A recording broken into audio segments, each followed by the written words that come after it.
Kebetulan gue udah lama banget gak cerita horor, dan kemarin di FYP gue itu muncul ceritanya hantu Herlina. Terus kayak gue baru pertama kali denger jujur hantu Herlina, terus langsung gue cari lah nih di Google gitu, siapa sih hantu Herlina ini, dari mana asalnya, dan gue dapetin sekarang gue mau bahas hantu Herlina. Ini sumbernya gue dapetin dari internet, kalau misalnya salah mohon dikoreksi. Jadi cerita horor ini tuh beredar di Jawa Timur, tepatnya di pondok pesantren yang ada di daerah Lamongan. Nah, si Herlina ini merupakan santriwati.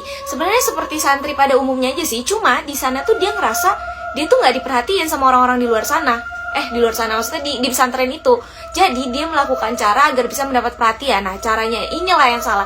Dia malah mengambil batu akik dari kiai yang mengajar di pesantren tersebut. Nah, si Herlina ini tertangkap basah oleh santri lainnya. Jadi pas melakukan pencurian dia lagi basah gitu. Jadi pas ditangkap dia lagi basah-basah, enggak dong. Maksudnya dia pas lagi nyuri langsung ketahuan sama santri lain, terus diaduin lah ke kiai yang punya cincin akik ini, dan akhirnya dihukum sesuai dengan peraturan yang ada di pesantren tersebut.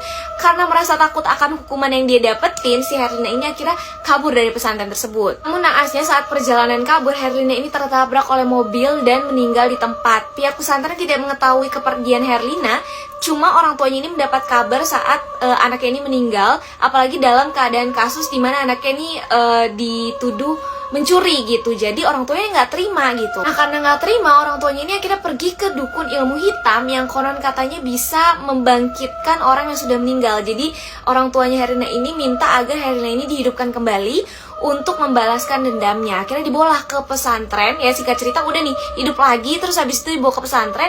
Nah, pihak pesantren ini kan tadi kan nggak tahu kan kalau misalnya si Herlina ini kabur. Jadi pihak pesantren juga nggak tahu kalau sebenarnya Herlina ini sudah meninggal. Dan yang datang situ adalah arwahnya Herlina yang gue nggak ngerti, dia nggak paham, pokoknya berwujud Herlina, padahal Herlina udah meninggal. Dan akhirnya kasus pencurian itu kan ditutup dan pihak pesantren ini menerima kembali Herlina. Ya udah, masuklah seperti santri pada umumnya lagi nih si Herlina. Perubahan sikap Herlina ini disadari oleh teman-teman sekamarnya. Jadi si Herlina ini kerap kali dia cuma diem aja, terus mukanya pucat pasi. Terlebih lagi dari koper Herlina ini tercium bau busuk.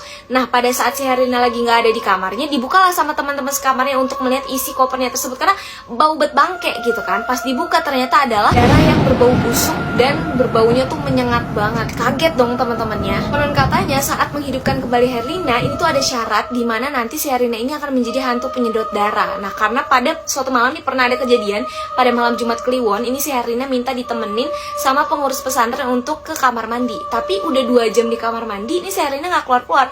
Pas dipanggil juga nggak nyaut-nyaut. Akhirnya curiga dong. Akhirnya didobrak pintu kamar mandi itu, dan ternyata mereka terkejut karena yang mereka dapatkan itu bukan Herlina, melainkan sesosok wanita bertaring yang sedang menyedot darah.